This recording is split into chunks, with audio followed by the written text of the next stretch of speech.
वाहिगुरु जी का खालसा वाहिगुरु जी की फतेह। सत्कारयोग सतगुरां दी साजी नवाजी, गुरु प्यारी गुरु सवारी, गुरु खालसा साध संगत जी। जुगो जुग अटल गुरता गद्दी ते सुभाएमान।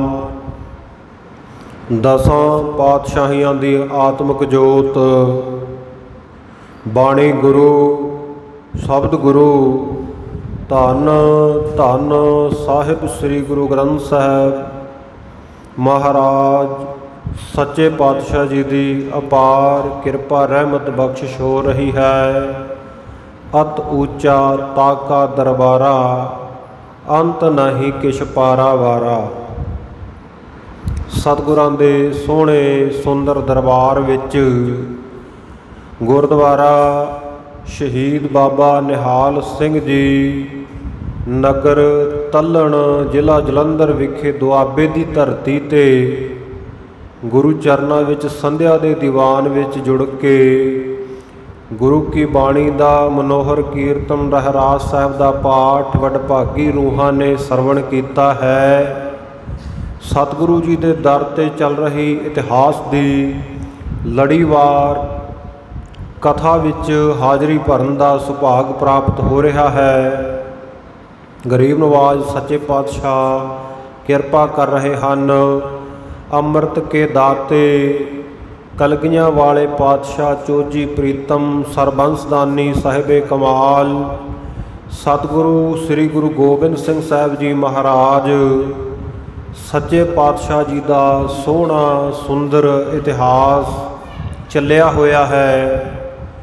सतगुरु जी के जीवन के इतिहासक प्रसंगां दे विच सतगुरु जी की आग्या पा के सतगुरु जी का हुक्म पा के सतगुरु जी के अनैन गुरसिख प्यारे भाई दया सिंह जी ब्रह्मवेते महापुरख गुरु के खालसियां दे विदवतापूर्वक किए हुए सवालों के बड़ी सूझबूझ के सहित सोहने जवाब दे रहे हैं।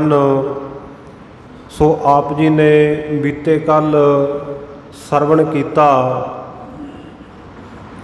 कि सिख कौन है, गुरु कौन है वेदांत के मुताबिक, और वेदांत के मुताबिक दसन तो बाद गुरमत का निर्णय भी भाई साहब जी ने दृढ़ करवाया कि 10 पातशाह जो साढ़े गुरु साहिबान हैं, गुरु नानक देव महाराज सच्चे पातशाह जी तो लैके श्री गुरु गोबिंद सिंह साहब महाराज जी तक सरीरक रूप में विचरदियां होया उपरंत 10 पातशाहियां की आत्मक जोत सतगुरु श्री गुरु ग्रंथ साहब महाराज सच्चे पातशाह दे विच विद्यमान हुई है, विराजमान हुई है।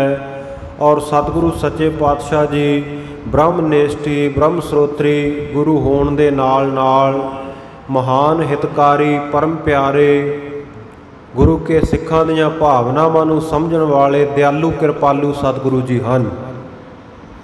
और ऐसे दयालु कृपालु सतगुरु सच्चे पातशाह जी जिहड़े सहजे ही किरपा दृष्टि करके गुरु के सिखां नूं ब्रह्म ज्ञान की दात बख्शिश कर दिंदे हैं। कल सुनिया सी गुरु नानक देव महाराज सच्चे पातशाह जी ने सज्जन ठग नूं, कौडे राक्ष नूं, भूमीए चोर नूं, इन्हां नूं किहड़ा वेद शास्त्र पढ़ाया सी, किरपा दृष्टि कीती सी ना। किरपा कटाख अवलोकन कीनो, दास का दुख बदारिया। ऐसी अमृत दृष्टि सतगुरु सच्चे पातशाह जी की। मझां ने खेत चर लिया, खेत वाल अमृत निगाह कीती, अमृत दृष्टि पाई तो खेत लह लहा उठिया।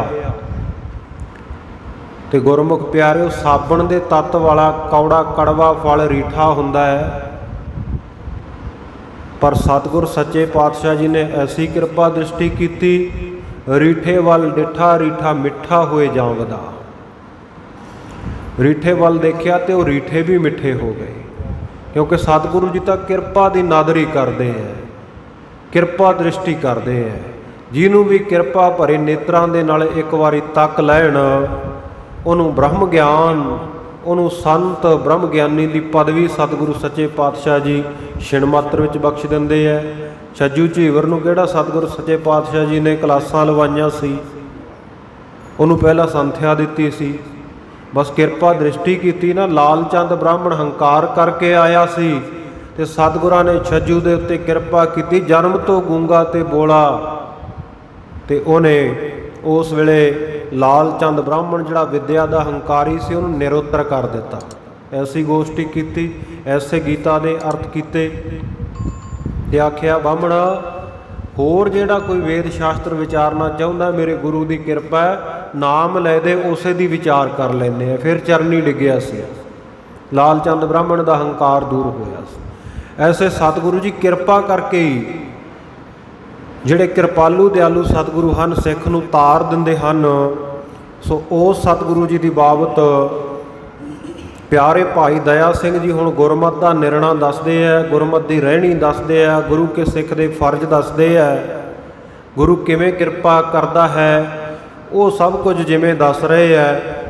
ਅੱਜ ਦੇ ਇਸ 46ਵੇਂ ਅੰਸੂ ਵਿੱਚ ਸ਼੍ਰੀ ਗੁਰਪ੍ਰਤਾਪ ਸੂਰਜ ਗ੍ਰੰਥ ਦੀ 5ਵੀਂ ਰੁੱਤ ਦੇ 46ਵੇਂ ਅਧਿਆਏ ਵਿੱਚ ਗੁਰਮਤਿ ਦੇ ਸਾਧਨਾਂ ਦਾ ਵਰਣਨ ਜਿਵੇਂ ਭਾਈ ਦਇਆ ਸਿੰਘ ਜੀ ਨੇ ਕੀਤਾ ਹੈ। ਭਾਈ ਦਇਆ ਸਿੰਘ ਜੀ ਦੇ ਮੁਖਾਰਬਿੰਦ ਤੋਂ ਜਿਵੇਂ ਕਵੀ ਚੂੜਾਮਣੀ ਕਵੀ ਭਾਈ ਸੰਤੋਖ ਸਿੰਘ ਜੀ ਨੇ ਕਹਾਇਆ, ਸੁੰਦਰ ਛੰਦਾਬੰਦੀ ਵਿੱਚ ਗੁੰਥਨ ਕੀਤਾ ਹੈ, ਸੋਹਣੇ ਸ਼ਬਦਾਂ ਦੇ ਵਿੱਚ ਸਜਾ ਕੇ ਪੇਸ਼ ਕੀਤਾ ਹੈ। ਆਓ ਬੜੇ ਪਿਆਰ ਦੇ ਨਾਲ ਸਰਵਣ ਕਰੀਏ ਜੀ। ਸ਼੍ਰੀ ਵਾਹਿਗੁਰੂ ਸਾਹਿਬ ਦੋਹਰਾ, ਐਸੇ ਸਤਿਗੁਰ ਪਾਸ ਤੇ ਲੈ ਜੀਵ ਕਲਿਆਣ। ਐਸੇ ਜਿਹੜੇ ਦਿਆਲੂ ਕਿਰਪਾਲੂ ਸਤਿਗੁਰੂ ਜੀ ਹਨ, ਕਿਰਪਾ ਦ੍ਰਿਸ਼ਟੀ ਕਰਕੇ ਮਨੁੱਖ ਨੂੰ ਤਾਰ ਦੇਣ ਵਾਲੇ ਹਨ, ਸਿੱਖ ਦਾ ਭਲਾ ਕਰ ਦੇਣ ਵਾਲੇ ਹਨ। ਐਸੇ ਸਤਿਗੁਰ ਪਾਸ ਤੇ ਲਹਿਤ ਜੀਵ ਕਲਿਆਣ। ਐਸੇ ਸਤਿਗੁਰੂ ਸੱਚੇ ਪਾਤਸ਼ਾਹ ਜੀ ਦੇ ਪਾਸੋਂ ਜੀਵ ਗੁਰੂ ਕਾ ਸਿੱਖ ਜਗਿਆਸੂ ਜਿਹੜਾ ਵੀ ਗੁਰੂ ਕੀ ਚਰਨ ਸ਼ਰਨ ਚੱਲ ਕੇ ਆਉਂਦਾ ਹੈ ਉਹ ਕਲਿਆਣ ਲੈ ਲੈਂਦਾ ਹੈ, ਮੁਕਤੀ ਪ੍ਰਾਪਤ ਕਰਦਾ ਹੈ।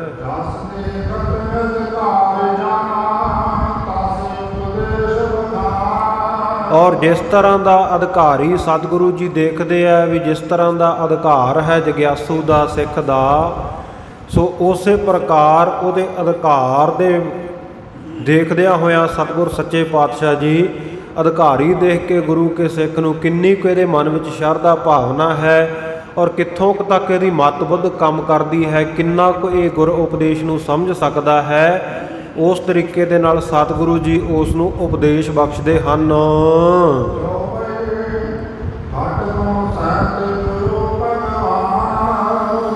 ਸੋ ਸਤਿਗੁਰੂ ਸੱਚੇ ਪਾਤਸ਼ਾਹ ਜੀ ਖਟ ਗੁਣਾਂ ਦੇ ਸਹਿਤ 6 ਗੁਣਾਂ ਦੇ ਸਹਿਤ ਹਨ। ਸਤਿਗੁਰੂ ਸਾਹਿਬ ਜੀ ਜਿਵੇਂ ਭਗਵਾਨ ਜੀ 6 ਗੁਣਾਂ ਦੇ ਸਹਿਤ ਹਨ। ਜਿਵੇਂ ਕਹਿੰਦੇ ਵਿਸ਼ਨੂੰ ਜੀ ਨੂੰ ਮੰਨਿਆ ਜਾਂਦਾ ਹੈ ਵੀ ਉਹਦੇ ਵਿੱਚ ਵੀ ਬਹੁਤ ਵੱਡੇ ਗੁਣ ਹਨ।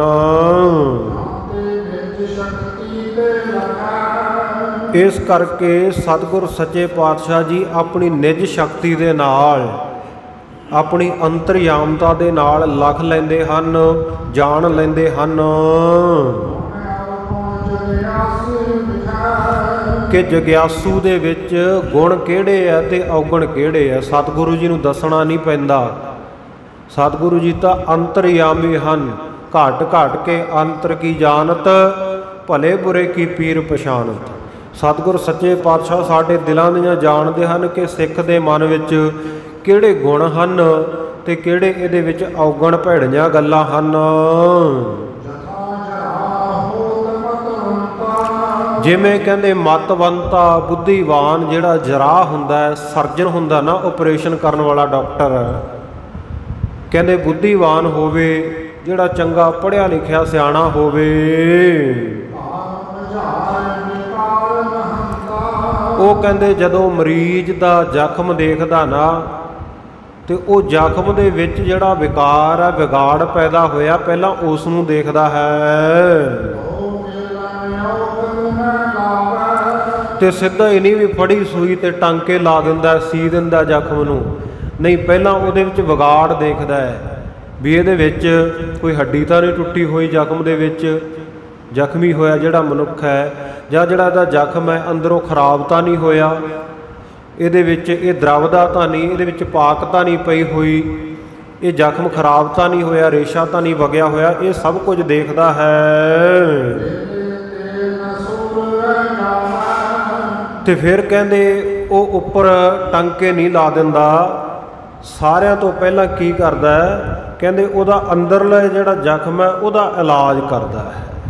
ਤੇ ਇਸੇ ਪ੍ਰਕਾਰ ਜੇਕਰ ਕਹਿੰਦੇ ਉਹ ਬੁੱਧੀਵਾਨ ਨਾ ਹੋਵੇ, ਸਿਆਣਾ ਨਾ ਹੋਵੇ, ਜਿਹੜਾ ਸਰਜਨ ਹੈ, ਆਪਰੇਸ਼ਨ ਕਰਨ ਵਾਲਾ, ਟਾਂਕੇ ਲਾਉਣ ਵਾਲਾ ਜਿਹੜਾ ਡਾਕਟਰ ਹੈ, ਕਹਿੰਦੇ ਜੇ ਉਵੇਂ ਹੀ ਉੱਪਰੋਂ ਮੇਲ ਦੇਵੇ, ਉਵੇਂ ਹੀ ਉੱਪਰੋਂ ਸੀ ਦੇਵੇ, ਤੇ ਕਹਿੰਦੇ ਉਹ ਫਿਰ ਕਹਿੰਦੇ ਅੰਦਰੋਂ ਜ਼ਖਮ ਠੀਕ ਨਹੀਂ ਹੋਵੇਗਾ। ਤਉ ਮੇਲਨ ਔਖਦ ਨਹਿ ਲਾਵੈ, ਤੇ ਜੇ ਕਹਿੰਦੇ ਉੱਪਰੋਂ ਵੀ ਮੇਲ ਦੇਵੇ ਤੇ ਉਹਦੇ ਵਿੱਚ ਦਵਾਈ ਨਾ ਲਾਵੇ ਫਿਰ ਤਾਂ ਠੀਕ ਨਹੀਂ ਹੋਣਾ ਨਾ। ਇਸ ਕਰਕੇ ਕਹਿੰਦੇ ਉਹ ਅੰਦਰ ਪਹਿਲਾਂ ਦਵਾਈ ਲਾਉਂਦਾ, ਫਿਰ ਉਹਨੂੰ ਬਾਅਦ ਵਿੱਚ ਠੀਕ ਕਰਕੇ ਉੱਪਰੋਂ ਸੀਂਦਾ ਹੈ।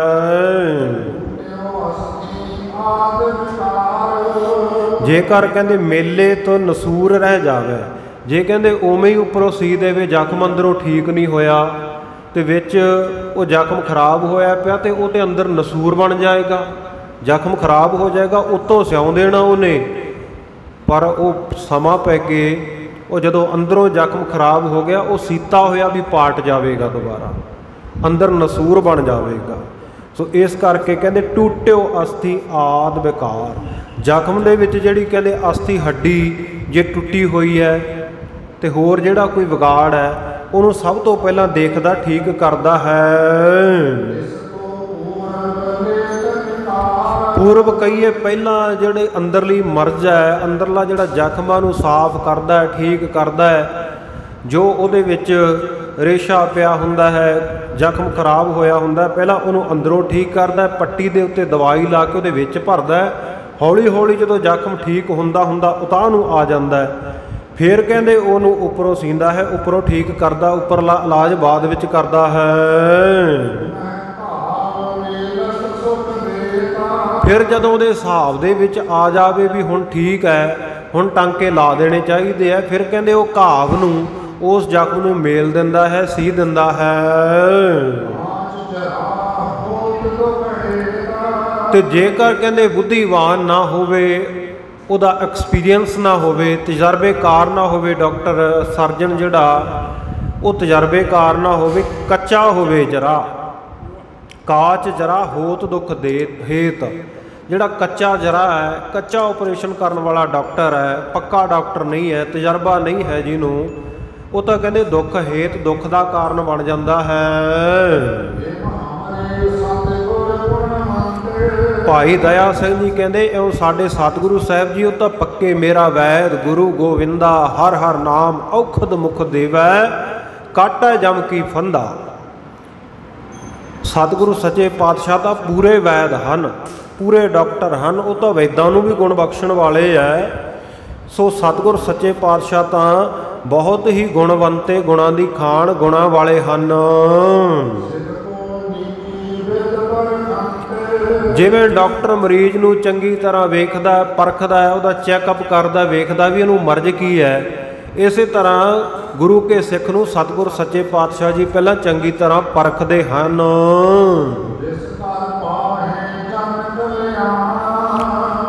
ਜਿਸ ਕਰਕੇ ਫਿਰ ਗੁਰੂ ਕਾ ਸਿੱਖ ਪਰਖ ਕੇ ਜਦੋਂ ਉਹਦਾ ਇਲਾਜ ਗੁਰੂ ਕਰਦਾ ਤੇ ਉਹ ਕਲਿਆਣ ਮੁਕਤੀ ਪਾ ਲੈਂਦਾ ਹੈ। ਇਉਂ ਸਤਿਗੁਰ ਸੱਚੇ ਪਾਤਸ਼ਾਹ ਜੀ ਹਿੱਤ ਠਾਣ ਕੇ, ਪ੍ਰੇਮ ਧਾਰ ਕੇ ਗੁਰੂ ਕੇ ਸਿੱਖ ਨੂੰ ਉਪਦੇਸ਼ ਬਖਸ਼ਿਸ਼ ਕਰਦੇ ਹਨ। ਅਧਿਕਾਰੀ ਦੱਸਦੇ ਹਨ ਕਿ ਸਤਿਗੁਰੂ ਦਾ ਉਪਦੇਸ਼ ਲੈਣ ਦਾ ਅਧਿਕਾਰੀ ਕੌਣ ਹੈ। ਕਹਿੰਦੇ ਜਿਨ੍ਹਾਂ ਦੀ ਬਿਰਤੀ ਸੁੱਖ ਅਤੇ ਦੁੱਖ ਦੇ ਵਿੱਚ ਭਾਰੀ ਹੈ, ਸੁੱਖ ਅਤੇ ਦੁੱਖ ਜਿਨ੍ਹਾਂ ਦੀ ਬਿਰਤੀ ਦੇ ਉੱਤੇ, ਮਨੋਬਿਰਤੀ ਦੇ ਉੱਤੇ ਭਾਰੇ ਪੈ ਜਾਂਦੇ ਹਨ, ਤੇ ਨਿੱਤਾ ਪ੍ਰਤੀ ਰਾਗ ਦਵੈਖ ਦੇ ਅਨੁਸਾਰੀ ਹੋ ਕੇ ਜਿਹੜੇ ਜ਼ਿੰਦਗੀ ਜਿਉਂਦੇ ਹੈ, ਕੋਈ ਖੁਸ਼ੀ ਦੀ ਗੱਲ ਆਈ ਤਾਂ ਉਧਰਲੇ ਪਾਸੇ ਨੂੰ ਖੁਸ਼ ਹੋ ਜਾਣਾ, ਕਿਸੇ ਦੀ ਹੋਰ ਖੁਸ਼ੀ ਦੇਖੀ ਤਾਂ ਉਹਦੇ ਵਾਸਤੇ ਦਵੈਸ਼ ਆ ਜਾਣੀ, ਮਨ ਵਿੱਚ ਈਰਖਾ ਆ ਜਾਣੀ। ਇਸ ਪ੍ਰਕਾਰ ਜਿਹੜੇ ਰਾਗ ਦਵੈਸ਼ ਦੇ ਅਨੁਸਾਰ ਹੀ ਰਹਿੰਦੇ ਹਨ ਲੋਕ। ਫਿਰ ਜੋ ਸੁੱਤ ਪੁੱਤਰ ਹੈ, ਵਿੱਤ ਧਨ ਹੈ, ਇਤਿਆਦਿਕ ਬਾਕੀ ਜਿਹੜੇ ਹੋਰ ਸਾਰੇ ਪਦਾਰਥ ਹਨ, ਜਦੋਂ ਐਸੇ ਮਨੁੱਖ ਨੂੰ, ਐਸੇ ਸਿੱਖ ਨੂੰ ਸਤਿਗੁਰ ਸੱਚੇ ਪਾਤਸ਼ਾਹ ਜੀ ਦੇਖਦੇ ਆ ਨਾ, ਇਹ ਫਿਰ ਸਤਿਗੁਰੂ ਜੀ ਵਿਚਾਰਦੇ ਆ ਵੀ ਇਹ ਤਾਂ ਵਿਚਾਰਾ ਇਹਨਾਂ ਚੀਜ਼ਾਂ ਦੇ ਵਿੱਚ ਹੀ, ਦੁੱਖਾਂ ਸੁੱਖਾਂ ਦੇ ਵਿੱਚ ਹੀ, ਰਾਗ ਦਵੈਸ਼ ਦੇ ਵਿੱਚ ਹੀ, ਧਨ ਪੁੱਤਰ ਜ਼ਮੀਨ ਜਾਇਦਾਦ ਇਤਿਆਦਿਕ ਦੇ ਮੋਹ ਦੇ ਵਿੱਚ ਹੀ ਸਾਰੀ ਬੈਸ ਜਿਹੜੀ ਉਮਰ ਬਿਤਾ ਰਿਹਾ ਹੈ।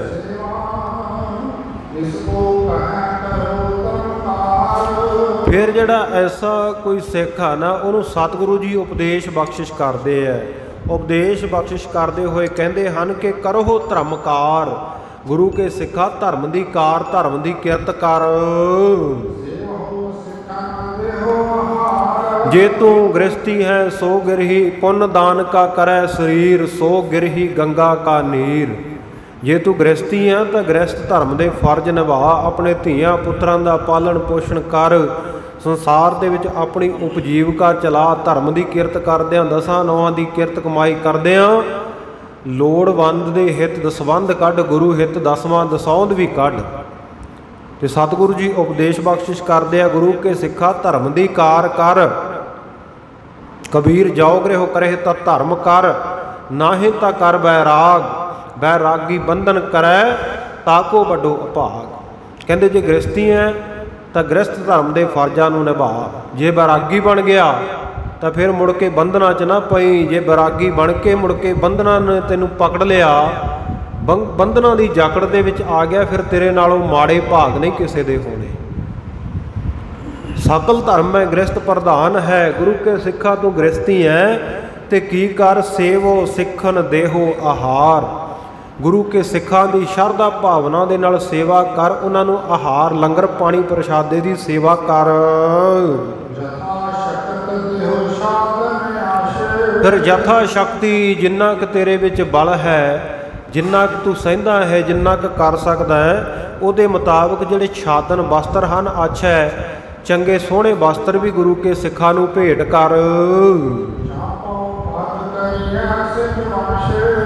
ਤੇ ਇਸੇ ਤਰ੍ਹਾਂ ਕੋਈ ਗੁਰੂ ਕਾ ਸਿੱਖ ਯਾਤਰਾ ਤੋਂ ਆਇਆ ਹੈ, ਤੇਰੇ ਕੋਲ ਆਰਾਮ ਕਰਨ ਦੇ ਲਈ ਰੁਕ ਗਿਆ, ਤੇ ਉਹਦੀ ਮੁੱਠੀ ਚਾਪੀ ਵੀ ਕਰ, ਉਹਦੇ ਚਰਨ ਘੁੱਟ, ਉਹਦੀਆਂ ਲੱਤਾਂ ਘੁੱਟ ਕੇ ਸੇਵਾ ਕਰ ਲੈ।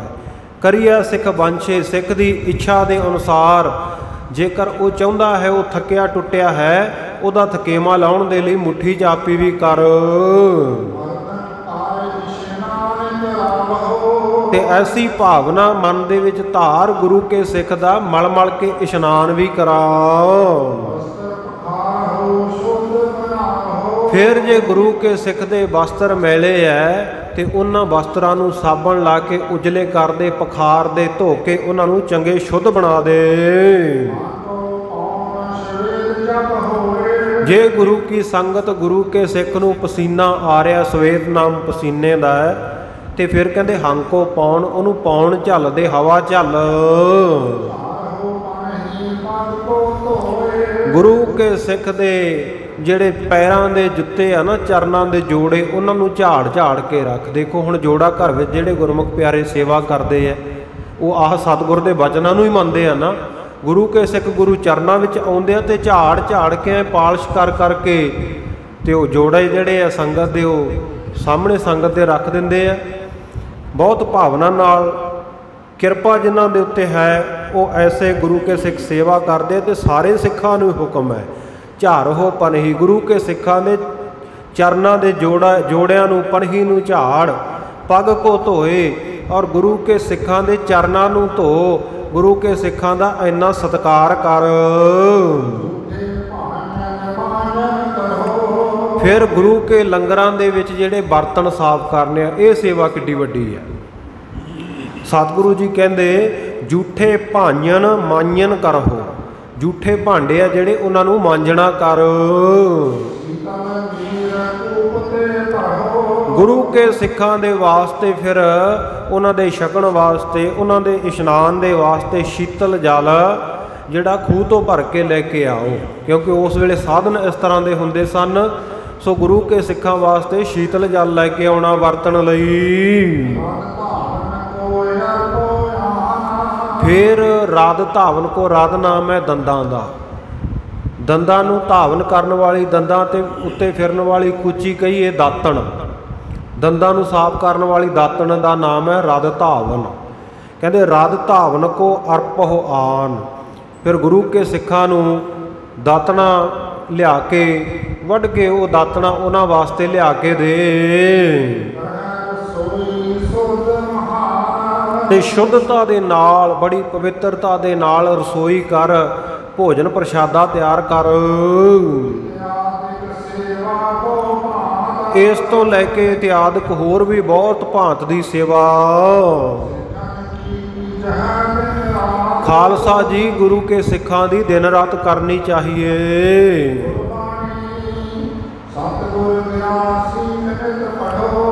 ਸਤਿਗੁਰ ਸੱਚੇ ਪਾਤਸ਼ਾਹ ਜੀ ਦੀ ਜਿਹੜੀ ਗਿਰਾ ਬਾਣੀ ਹੈ ਨਾ, ਇਹਨੂੰ ਸ਼ਰਧਾ ਭਾਵਨਾ ਦੇ ਨਾਲ ਗੁਰੂ ਕੇ ਸਿੱਖਾ ਨਿੱਤਾ ਪ੍ਰਤੀ ਪੜ੍ਹ, ਕਿਉਂਕਿ ਤੂੰ ਆਇਆ ਹੀ ਇਸ ਦੁਨੀਆ ਦੇ ਉੱਤੇ, ਇਸ ਸੰਸਾਰ ਦੇ ਉੱਤੇ ਬਾਣੀ ਪੜ੍ਹਨ ਦੇ ਲਈ ਹੈ। ਆਇਓ ਸੁਨਨ ਪੜ੍ਹਨ ਕੋ ਬਾਣੀ, ਨਾਮ ਵਿਸਾਰ ਲੱਗਾ ਅਨਲਾਲਚ ਬਿਰਥਾ ਜਨਮ ਪ੍ਰਾਣ। ਸਤਿਗੁਰੂ ਅਮਰਦਾਸ ਸਾਹਿਬ ਮਹਾਰਾਜ ਸਾਨੂੰ ਨਿੱਤ ਬੋਲ ਮਾਰਦੇ ਆ, ਨਿੱਤ ਆਵਾਜ਼ਾਂ ਦਿੰਦੇ ਆ, ਗੁਰੂ ਕੇ ਸਿੱਖਾ ਆ ਜਾ ਸਤਿਗੁਰੂ ਦੀ ਬਾਣੀ ਪੜ੍ਹ ਲੈ। ਸਤਿਗੁਰੂ ਆਵਾਜ਼ ਦਿੰਦੇ ਆ ਨਾ, ਆਵੋ ਸਿੱਖ ਸਤਿਗੁਰੂ ਕੇ ਪਿਆਰੇ ਹੋ, ਗਾਵੋ ਸੱਚੀ ਬਾਣੀ, ਬਾਣੀ ਤਾਂ ਗਾਵੋ ਗੁਰੂ ਕੇਰੀ ਬਾਣੀਆਂ ਸਿਰ ਬਾਣੀ। ਗੁਰੂ ਕੇ ਸਿੱਖਾ ਸਤਿਗੁਰੂ ਦੀ ਗਿਰਾ, ਸਤਿਗੁਰੂ ਦੀ ਉਚਾਰਨ ਕੀਤੀ ਹੋਈ ਬਾਣੀ ਬਚਨਾਂ ਨੂੰ ਨਿੱਤਾ ਪ੍ਰਤੀ ਉਹਨਾਂ ਦਾ ਪਠਨ ਪਾਠਨ ਕਰ। ਤੇ ਇਸੇ ਤਰ੍ਹਾਂ ਗੁਰੂ ਕੀ ਬਾਣੀ ਵੀ ਪੜ੍ਹ ਤੇ ਸਤਿਨਾਮ ਵਾਹਿਗੁਰੂ ਦਾ ਜਾਪ ਹਮੇਸ਼ਾ ਮੁਖ ਤੋਂ ਰਟਦਾ ਰਹਿ, ਸਿਮਰਨ ਕਰਦਾ ਰਹੋ। ਤੇ ਭਾਈ ਜੇ ਤੁਸੀਂ ਕਿਸੇ ਹੋਰ ਧਰਮ ਦੇ ਵੀ ਸੰਗਤ ਦੇ ਵਿੱਚ ਆਏ ਹੋ ਨਾ, ਤੇ ਸਤਿਗੁਰੂ ਜੀ ਕਿਰਪਾ ਕਰ ਰਹੇ ਆ ਕਿ ਨਿਜ ਨਿਜ ਧਰਮ ਰਹੋ ਸਾਵਧਾਨ। ਆਪੋ ਆਪਣੇ ਧਰਮ ਦੇ ਵਿੱਚ ਸਾਵਧਾਨ ਪਰਪੱਕ ਹੋ ਕੇ ਰਹੋ। ਹਿੰਦੂ ਆ ਤਾਂ ਪੱਕੇ ਹਿੰਦੂ ਬਣੋ, ਮੁਸਲਮਾਨ ਤਾਂ ਪੰਜ ਨਮਾਜ਼ਾਂ ਦਾ ਪੱਕਾ ਧਾਰਨੀ ਮੁਸਲਮਾਨ। ਮੋਮ ਦਿਲ ਹੋਵੇ ਅੰਦਰ ਕੀ ਮਲ ਦਿਲ ਤੇ ਧੋਵੈ। ਤੇ ਜੇਕਰ ਤੂੰ ਕਿਸੇ ਹੋਰ ਧਰਮ ਨੂੰ ਮੰਨਣ ਵਾਲਾ ਹੈ, ਬੋਧੀ ਹੈ, ਈਸਾਈ ਹੈ, ਪਾਰਸੀ ਹੈ, ਆਪੋ ਆਪਣੇ ਧਰਮ ਵਿੱਚ ਪਰਪੱਕ ਰਹੋ। ਤੇ ਜੇ ਤੇਰੇ ਨਾਮ ਦੇ ਨਾਲ ਸਿੰਘ ਲੱਗਦਾ ਹੈ, ਨਾਮ ਦੇ ਪਿੱਛੇ ਬੀਬੀਏ ਭੈਣੇ ਤੇਰੇ ਨਾਂ ਦੇ ਪਿੱਛੇ ਕੌਰ ਲੱਗਦਾ ਨਾ, ਤੇ ਫਿਰ ਸਤਿਗੁਰੂ ਜੀ ਕਹਿੰਦੇ ਆਪਣੇ ਧਰਮ ਵਿੱਚ ਪਰਪੱਕ ਰਹੋ। ਇਹ ਨਹੀਂ ਵੀ ਦੂਜਿਆਂ ਦੇ ਧਰਮ ਵੱਲ, ਵੀ ਦੂਜੇ ਜਾ ਕੇ ਕਬਰਾਂ ਤੇ ਚਾਦਰਾਂ ਚੜਾਉਂਦੇ ਆ ਤੇ ਮੈਂ ਵੀ ਜਾ ਕੇ ਚੜਾ ਦੇਣੀ ਹੈ, ਦੂਜੇ ਮੜੀਆਂ ਦੇ ਉੱਤੇ ਦੀਵੇ ਬਾਲਦੇ ਆ ਤੇ ਮੈਂ ਵੀ ਬਾਲ ਦੇਣੇ ਆ। ਨਹੀਂ, ਸਤਿਗੁਰੂ ਜੀ ਕਹਿੰਦੇ ਆਪੋ ਆਪਣੇ ਧਰਮ ਵਿੱਚ ਪਰਪੱਕ ਰਹੋ। ਨਿਜ ਨਿਜ ਧਰਮ ਰਹੋ ਸਾਵਧਾਨ। ਆਪੋ ਆਪਣੇ ਧਰਮ ਦੇ ਵਿੱਚ ਸਾਵਧਾਨਤਾ ਦੇ ਸਹਿਤ ਰਹੋ। ਤਿਆਰ ਬਰ ਤਿਆਰ। ਇਸ ਪ੍ਰਕਾਰ ਵੱਡੀ ਰਾਤ ਤੇ ਪਹਿਰ ਰਾਤ ਰਹਿੰਦਿਆਂ ਹੋਇਆਂ ਇਸ਼ਨਾਨ ਗੁਰੂ ਕੇ ਸਿੱਖ ਨੇ ਕਰਨਾ ਹੈ। ਗੁਰੂ ਕਾ ਸਿੱਖ ਉੱਠ ਕੇ ਅੰਮ੍ਰਿਤ ਵੇਲੇ ਇਸ਼ਨਾਨ ਕਰੇ। ਤੇ ਫਿਰ ਕਹਿੰਦੇ ਕੋਈ ਸ਼ੁੱਧਤ, ਕੋਈ ਭੁੱਖਾ ਹੈ, ਕੋਈ ਨਗਨ ਹੈ, ਤਨ ਦੇ ਉੱਤੇ ਕਿਸੇ ਦੇ ਕੱਪੜਾ ਨਹੀਂ, ਤੇ ਬਿਨਾਂ ਧਨ ਕੋਈ ਕੰਗਲਾ ਹੈ, ਗਰੀਬ ਹੈ, ਜਿਹਦੇ ਕੋਲ ਧਨ ਮਾਇਆ ਆਦਿਕ ਨਹੀਂ ਹੈ। ਫਿਰ ਕਹਿੰਦੇ ਉਸ ਲੋੜਵੰਦ ਨੂੰ ਛਕਣ ਦੇ ਲਈ ਭੋਜਨ ਦਿਓ, ਪਹਿਨਣ ਦੇ ਲਈ ਤਨ ਦੇ ਉੱਤੇ ਕੱਪੜੇ ਦੇਵੇ ਗੁਰੂ ਕਾ ਸਿੱਖ। ਕਿਸੇ ਵੀ ਦੁਖੀ ਨੂੰ ਦੇਖ ਕੇ ਮਨ ਦੇ ਵਿੱਚ ਦਇਆ ਪੈਦਾ ਕਰੋ। ਜਿੰਨਾ ਤੁਸੀਂ ਕਰ ਸਕਦੇ ਹੋ ਯਥਾ ਸ਼ਕਤੀ, ਜਿੰਨਾ ਤੁਸੀਂ ਕਰ ਸਕਦੇ ਹੋ ਉਹਦੇ ਹਿਸਾਬ ਦੇ ਨਾਲ ਉਹਦਾ ਕਸ਼ਟ, ਉਹਦਾ ਦੁੱਖ ਦੂਰ ਕਰੋ। ਮਨ ਵਿੱਚ ਦਇਆ ਆਉਣੀ ਜ਼ਰੂਰੀ ਹੈ, ਕਿਉਂਕਿ ਦਇਆ ਧਰਮ ਕਾ ਮੂਲ ਹੈ, ਪਾਪ ਮੂਲ ਅਭਿਮਾਨ। ਸਤਿਗੁਰੂ ਜਪਜੀ ਸਾਹਿਬ ਵਿੱਚ ਕਹਿੰਦੇ ਹਨ, ਧੌਲ ਧਰਮ ਦਇਆ ਕਾ ਪੂਤ। ਧਰਮ ਜਿਹੜਾ ਦਇਆ ਦਾ ਪੁੱਤਰ ਹੈ, ਦਇਆ ਦੇ ਵਿੱਚ ਉਹ ਧਰਮ ਉਪਜਦਾ ਹੈ। ਇਸ ਕਰਕੇ ਸਤਿਗੁਰੂ ਜੀ ਕਹਿੰਦੇ ਦਇਆ ਧਾਰਨ ਕਰਕੇ ਯਥਾ ਸ਼ਕਤ ਦੁਖੀਆਂ ਦੀਨਾਂ ਦੀ, ਗਰੀਬਾਂ ਦੀ ਸੇਵਾ ਕਰਕੇ ਉਹਨਾਂ ਦੇ ਕਸ਼ਟ ਨੂੰ ਮਿਟਾਵੋ, ਉਹਨਾਂ ਦੇ ਦੁੱਖ ਦੂਰ ਕਰੋ। ਕਿਉਂਕਿ ਦਇਆ ਕਰਨੀ ਨਾ, ਸਤਿਗੁਰ ਸੱਚੇ ਪਾਤਸ਼ਾਹ ਕਹਿੰਦੇ ਦਇਆ ਕਰਨਾ ਜਿਹੜਾ ਨਾ, ਇਹ ਬਹੁਤ ਵੱਡਾ ਪੁੰਨ ਹੈ। ਦਇਆ ਕਰਨ ਦੇ ਨਾਲ ਵੱਡੇ ਹੋ ਵਡੇਰਾ ਮਨੁੱਖ ਵੱਡੇ ਤੋਂ ਵੀ ਵੱਡਾ ਹੋ ਜਾਂਦਾ ਹੈ। ਜਿੰਨੇ ਵੀ ਕਹਿੰਦੇ ਵੱਡੇ ਵੱਡੇ ਹੋਏ ਆ ਉਹਨਾਂ ਦਾ ਵੱਡਪਣ ਇਸੇ ਵਿੱਚ ਹੀ ਹੈ ਵੀ ਉਹਨਾਂ ਨੇ ਹਿਰਦੇ ਵਿੱਚ ਦਇਆ ਧਾਰਨ ਕੀਤੀ। ਹਾਂ, ਮਨ ਵਿੱਚ ਕੋਮਲਤਾ ਧਾਰਨ ਕਰਨੀ, ਦਇਆ ਧਾਰਨ ਕਰਨੀ ਤੇ ਲੋੜਵੰਦਾਂ ਦੇ ਕਸ਼ਟਾਂ ਨੂੰ ਦੁੱਖਾਂ ਨੂੰ ਦੂਰ ਕਰਨਾ। ਇਸ ਪ੍ਰਕਾਰ ਦੀਨ ਹੈ ਜਿਹੜਾ, ਆਤੁਰ ਹੈ, ਗਰੀਬ ਹੈ, ਦੁਖੀ ਹੈ, ਉਹਨੂੰ ਬਹੁਤਾ ਸੁੱਖ ਦੇਣਾ, ਉਹਨੂੰ ਸੁਖੀ ਕਰ ਦੇਣਾ। ਸੋ ਆਦਿ ਪਰਮੇਸ਼ਰ ਜਿਹੜੇ ਆ ਉਹ ਬੜੇ ਕਿਰਪਾਲੂ ਹਨ, ਬੜੇ ਕਿਰਪਾ ਦੇ ਘਰ ਹਨ। ਉਹਨਾਂ ਦੀ ਕਿਰਪਾ ਦੁਆਰਾ ਹੀ ਇਹ ਸਭ ਕੁਝ ਹੋ ਸਕਦਾ ਹੈ। ਫਿਰ ਸਤਿਗੁਰ ਸੱਚੇ ਪਾਤਸ਼ਾਹ ਜੀ ਕਹਿੰਦੇ ਗੁਰੂ ਕੇ ਸਿੱਖਾ ਹਮੇਸ਼ਾ ਸੱਚ ਬੋਲ, ਬੋਲੀਐ ਸੱਚ ਧਰਮ, ਝੂਠ ਨਾ ਬੋਲੀਐ, ਜੋ ਗੁਰ ਦੱਸੈ ਵਾਟ ਮੁਰੀਦਾਂ ਜੋਲੀਐ। ਗੁਰੂ ਕੇ ਸਿੱਖਾ ਹਮੇਸ਼ਾ ਸੱਚ ਦੇ ਉੱਤੇ ਪਹਿਰਾ ਦੇ, ਹਮੇਸ਼ਾ ਸੱਚ ਤੇਰੀ ਜ਼ੁਬਾਨ ਦੇ ਉੱਤੇ, ਮਨ ਸਾਚਾ ਮੁਖ ਸਾਚਾ ਸੋਏ ਹੋਵੇ। ਸਤਿਗੁਰ ਸੱਚੇ ਪਾਤਸ਼ਾਹ ਜੀ ਕਹਿੰਦੇ, ਕਿਉਂਕਿ ਆਸਾ ਦੀ ਵਾਰ ਵਿੱਚ ਕਹਿੰਦੇ ਹਨ ਸੱਚ ਸਭ ਨਾ ਹੋਏ ਦਾਰੂ, ਪਾਪ ਕੱਢੇ ਧੋਏ। ਸੱਚ ਕਹਿੰਦੇ ਸਾਰਿਆਂ ਦੀ ਦਵਾਈ ਹੈ, ਸਾਰੇ ਰੋਗਾਂ ਦਾ ਦਾਰੂ ਹੈ, ਤੇ ਜਿਹੜੇ ਪਾਪ ਆ ਨਾ ਇਹਨਾਂ ਨੂੰ ਧੋ ਕੇ ਅੰਦਰੋਂ ਕੱਢ ਦਿੰਦਾ ਹੈ। ਸੋ ਸਤਿਗੁਰ ਸੱਚੇ ਪਾਤਸ਼ਾਹ ਜੀ ਕਹਿੰਦੇ ਹਨ ਕਿ ਹਮੇਸ਼ਾ ਗੁਰੂ ਕੇ ਸਿੱਖਾ ਸੱਚ ਦੇ ਉੱਤੇ ਪਹਿਰਾ ਦੇ।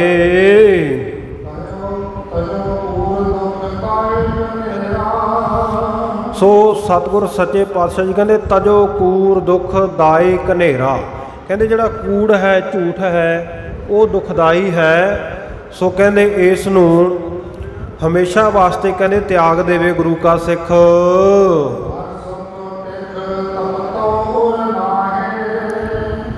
ਤੇ ਇਸ ਪ੍ਰਕਾਰ ਕਹਿੰਦੇ ਸੱਚ ਨੂੰ ਧਾਰਨ ਕਰਨਾ ਹੈ, ਝੂਠ ਨੂੰ ਛੱਡ ਦੇਣਾ ਹੈ। ਔਰ ਪਰ ਸੁਖ ਪਿਖ ਤਪ ਤੋਂ ਉਰ ਨਾਹੀ, ਪਰਾਏ ਦਾ ਸੁੱਖ ਦੇਖ ਕੇ ਨਾ ਆਪਣੇ ਹਿਰਦੇ ਦੇ ਵਿੱਚ ਤਪਸ਼ ਨਾ ਰੱਖੀ, ਤਪੀ ਨਾ ਕਿਸੇ ਦਾ ਦੁੱਖ ਦੇਖ ਕੇ ਮਨ ਵਿੱਚ ਨਾ ਕੁੜੀ ਕਿ ਫਲਾਣਾ ਬੰਦਾ ਸੁਖੀ ਕਿਉਂ ਹੈ। ਕਿਉਂਕਿ ਗੁਰਮੁਖ ਪਿਆਰਿਓ, ਅੱਜ ਸਾਡੀ ਮਨੁੱਖਤਾ ਦਾ ਇਹ ਬਹੁਤ ਵੱਡਾ ਇਹ ਔਗਣ ਕਹਿ ਲਓ, ਸਾਡੀ ਤਰਾਸਦੀ ਹੈ, ਸਾਡਾ ਇਹ ਮਾੜਾ ਕਰਮ ਹੈ ਕਿ ਅਸੀਂ ਆਪਣੇ ਦੁੱਖ ਕਰਕੇ ਉਨੇ ਦੁਖੀ ਨਹੀਂ ਜਿੰਨੇ ਦੂਜਿਆਂ ਦੇ ਸੁੱਖ ਕਰਕੇ ਅਸੀਂ ਦੁਖੀ ਹੋ ਜਾਂਦੇ ਹਾਂ। ਸੋ ਸਤਿਗੁਰੂ ਸੱਚੇ ਪਾਤਸ਼ਾਹ ਜੀ ਕਹਿੰਦੇ ਹਨ ਕਿ ਪਰ ਸੁਖ ਪਿਖ ਤਪ ਤੋਂ ਉਰ ਨਾਹੀ, ਪਰਾਏ ਸੁੱਖ ਨੂੰ ਦੇਖ ਕੇ ਹਿਰਦੇ ਵਿੱਚ ਸੜੀ ਮੱਚੀ ਨਾ, ਹਿਰਦੇ ਦੇ ਵਿੱਚ ਤਪਸ਼ ਨਾ ਰੱਖੀ।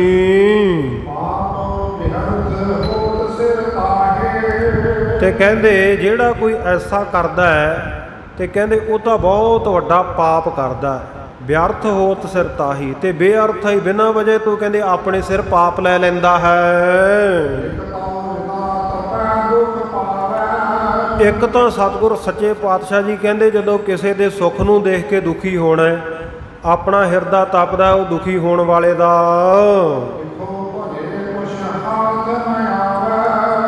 ਤੇ ਕਹਿੰਦੇ ਭਲੀ ਪ੍ਰਕਾਰ ਕਰਕੇ ਦੇਖੋ, ਭਲੀ ਪ੍ਰਕਾਰ ਕਰਕੇ ਵਿਚਾਰ ਕਰਕੇ ਦੇਖੋ। ਸਤਿਗੁਰ ਸੱਚੇ ਪਾਤਸ਼ਾਹ ਕਹਿੰਦੇ ਆਪਣਾ ਹੀ ਹਿਰਦਾ ਦੁਖੀ ਹੁੰਦਾ ਹੈ।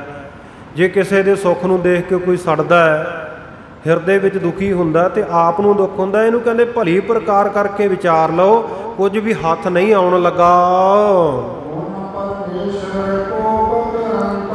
ਫਿਰ ਕਹਿੰਦੇ ਜਿਹੜੇ ਐਸੇ ਲੋਕ ਆ ਦੂਜਿਆਂ ਦੇ ਸੁੱਖਾਂ ਨੂੰ ਦੇਖ ਕੇ ਜਿਹੜੇ ਦੁਖੀ ਹੁੰਦੇ ਆ, ਉਹਨਾਂ ਦੇ ਉੱਤੇ ਪਰਮੇਸ਼ਰ ਕੋਪ ਕਰੰਤਾ, ਪਰਮੇਸ਼ਰ ਜਿਹੜਾ ਵਾਹਿਗੁਰੂ ਹੈ ਉਹ ਵੀ ਉਹਨਾਂ ਉੱਤੇ ਕ੍ਰੋਧਿਤ ਹੁੰਦਾ ਹੈ। ਰੱਬ ਕੀ ਕਹਿੰਦਾ, ਪਰਮੇਸ਼ਰ ਕੀ ਕਹਿੰਦਾ ਕਿ ਮੋਹੇ ਦਿਓ, ਮੈਂ ਫਲਾਣੇ ਬੰਦੇ ਨੂੰ ਦਾਤ ਦਿੱਤੀ ਹੈ ਤੇ ਵੀ ਆਹ ਦੂਜਾ ਬੰਦਾ ਕਰਦਾ ਕੀ ਹੈ, ਪਿੱਖ ਇਹ ਜਰੰਤਾ, ਇਹ ਦੇਖ ਦੇਖ ਕੇ ਉਹਨੂੰ ਜਲ ਰਿਹਾ, ਬਲ ਰਿਹਾ, ਸੜ ਰਿਹਾ ਹੈ। ਇਹ ਈਰਖਾ ਦੀ ਅੱਗ ਦੇ ਵਿੱਚ ਇੰਨਾ ਇਹ ਸੜ ਭੁੱਜ ਰਿਹਾ ਹੈ। ਇਤਿਆਦਿਕ ਇਹਦੇ ਵਿੱਚ ਹੋਰ ਵੀ ਬਹੁਤ ਸਾਰੇ ਦੁੱਖ ਔਗਣ ਹਨ। ਇਸ ਕਰਕੇ ਗੁਰੂ ਕਾ ਸਿੱਖ ਹਮੇਸ਼ਾ ਲਾਲਚ ਦਾ ਤਿਆਗ ਕਰੇ ਤੇ ਹਿਰਦੇ ਦੇ ਵਿੱਚ ਸੰਤੋਖ ਵਾਲੀ ਬਿਰਤੀ ਨੂੰ ਧਾਰਨ ਕਰੇ। ਸੰਤੋਖੀ ਬਣੇ, ਸਤੀ ਦੇਹ ਸੰਤੋਖੀ ਖਾਏ। ਜਥਾ ਲਾਭ ਤਥਾ ਸੰਤੁਸ਼ਟਾ ਹੋਣਾ, ਐਸੀ ਬਿਰਤੀ ਹੋਣੀ, ਉਹਨੂੰ ਸੰਤੋਖ ਕਿਹਾ ਜਾਂਦਾ ਵੀ ਜਿੰਨਾ ਮਿਲ ਗਿਆ, ਜਿੰਨਾ ਰੱਬ ਨੇ ਦੇ ਦਿੱਤਾ ਉਹਦੇ ਵਿੱਚ ਹੀ ਸੰਤੋਖ ਧਾਰਨ ਕਰਨਾ। ਤ੍ਰਿਸ਼ਨਾ ਨਾ ਬਹੁਤੀ ਹੋਣੀ, ਤ੍ਰਿਸ਼ਨਾ ਤੋਂ ਰਹਿਤ ਹੋ ਜਾਣਾ, ਇਹਨੂੰ ਸੰਤੋਖ ਧਾਰਨਾ ਕਹਿੰਦੇ ਹਨ। ਕਹਿੰਦੇ ਗੁਰੂ ਕਾ ਸਿੱਖ ਲਾਲਚ ਨੂੰ ਤਿਆਗ ਦੇਵੇ ਤੇ ਸੰਤੋਖ ਨੂੰ ਧਾਰਨ ਕਰ ਲਵੇ।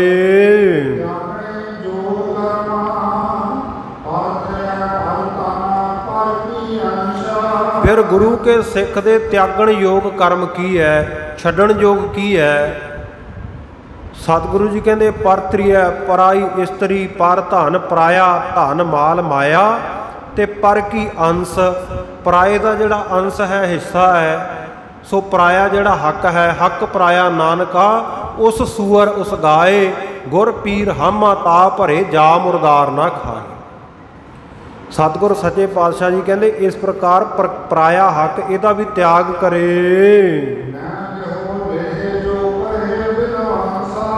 ਤੇ ਕਹਿੰਦੇ ਜਿਹੜਾ ਨਹੀਂ ਤਿਆਗ ਕਰਦਾ, ਨਹੀਂ ਜਾਣਦਾ ਇਸ ਗੱਲ ਨੂੰ, ਸੋ ਕਹਿੰਦੇ ਉਹ ਪਰਾਇਆ ਹੱਕ ਮਾਰਦਾ ਹੈ। ਤੇ ਕਹਿੰਦੇ ਜੋ ਕੁਝ ਉਹਦੇ ਆਪਣੇ ਕੋਲ ਹੁੰਦਾ ਉਹ ਵੀ ਵਿਨਾਸ਼ ਹੋ ਜਾਂਦਾ ਹੈ।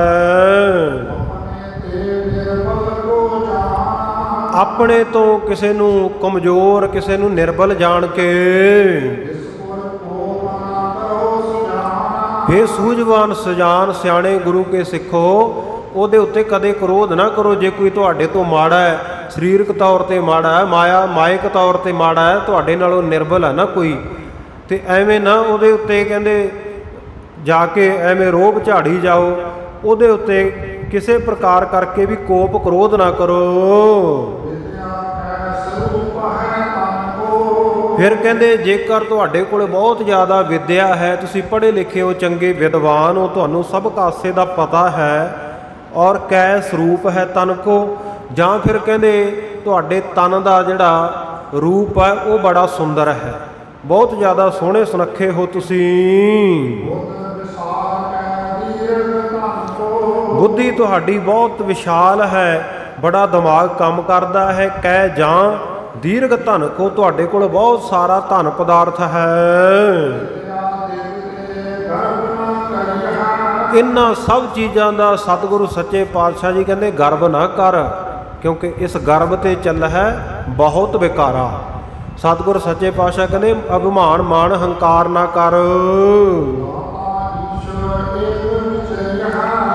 ਸੋ ਇਹ ਵਿਚਾਰ ਕਰ ਮਨ ਦੇ ਵਿੱਚ ਕਿ ਇੱਕ ਦਾਤਾ, ਇੱਕ ਈਸ਼ਵਰ ਪਾਰਬ੍ਰਹਮ ਪਰਮੇਸ਼ਰ ਹੈ ਨਾ ਜਿਹੜਾ, ਸੋ ਉਹਦੀਆਂ ਦਿੱਤੀਆਂ ਹੋਈਆਂ ਇਹ ਦਾਤਾਂ ਹਨ। ਫਿਰ ਤੀਰਥਾਂ ਦੇ ਉੱਤੇ ਜਾਣਾ, ਧਰਮ ਅਸਥਾਨਾਂ ਦੇ ਉੱਤੇ ਜਾਣਾ, ਇਤਿਹਾਸਕ ਅਸਥਾਨਾਂ ਦੇ ਉੱਤੇ, ਜਿਵੇਂ ਆਪਾਂ ਹਜ਼ੂਰ ਸਾਹਿਬ ਜਾਂਦੇ ਹਾਂ, ਹੇਮਕੁੰਟ ਸਾਹਿਬ ਜਾਂਦੇ ਹਾਂ ਸ਼ਰਧਾ ਭਾਵਨਾ ਨਾਲ, ਪੌਂਟਾ ਸਾਹਿਬ ਜਾਂਦੇ ਹਾਂ, ਪਟਨਾ ਸਾਹਿਬ ਜਾਂਦੇ ਹਾਂ, ਤਖ਼ਤ ਸ੍ਰੀ ਦਮਦਮਾ ਸਾਹਿਬ ਜਾਂਦੇ ਹਾਂ, ਅਨੰਦਪੁਰ ਸਾਹਿਬ ਜਾਂਦੇ ਹਾਂ, ਸੱਚਖੰਡ ਸ੍ਰੀ ਦਰਬਾਰ ਸਾਹਿਬ, ਅੰਮ੍ਰਿਤਸਰ ਸਾਹਿਬ, ਹਰਿਮੰਦਰ ਸਾਹਿਬ, ਅਕਾਲ ਤਖ਼ਤ ਸਾਹਿਬ ਜਾਂਦੇ ਹਾਂ, ਜਿੱਥੇ ਵੀ ਜਾਂਦੇ ਹਾਂ, ਕਹਿੰਦੇ ਜੇ ਤੂੰ ਧਰਮ ਅਸਥਾਨਾਂ ਉੱਤੇ, ਤੀਰਥਾਂ ਦੇ ਉੱਤੇ ਜਾਂਦਾ ਹੈ ਤੇ ਵਰਤ ਜਿਹੜੇ ਤੂੰ ਆਪਣੀ ਮਨ ਇੰਦਰੀਆਂ ਨੂੰ ਰੋਕਣ ਰੂਪੀ ਵਰਤ ਰੱਖਿਆ ਹੋਇਆ, ਰੋਕ ਕੇ ਰੱਖਿਆ, ਤੇਰਾ ਚੰਗਾ ਜੀਵਨ ਹੈ, ਆਪਣੇ ਚੰਗੇ ਜੀਵਨ ਦਾ ਅਤੇ ਸਤਿਗੁਰੂ ਦੇ ਦਰ ਘਰ ਦੇ ਨਾਲ ਜੁੜੇ ਹੋਣ ਦਾ ਵੀ ਕਹਿੰਦੇ ਮਨ ਦੇ ਵਿੱਚ ਅਭਿਮਾਨ ਨਾ ਧਾਰ ਗੁਰੂ ਕੇ ਸਿੱਖਾ।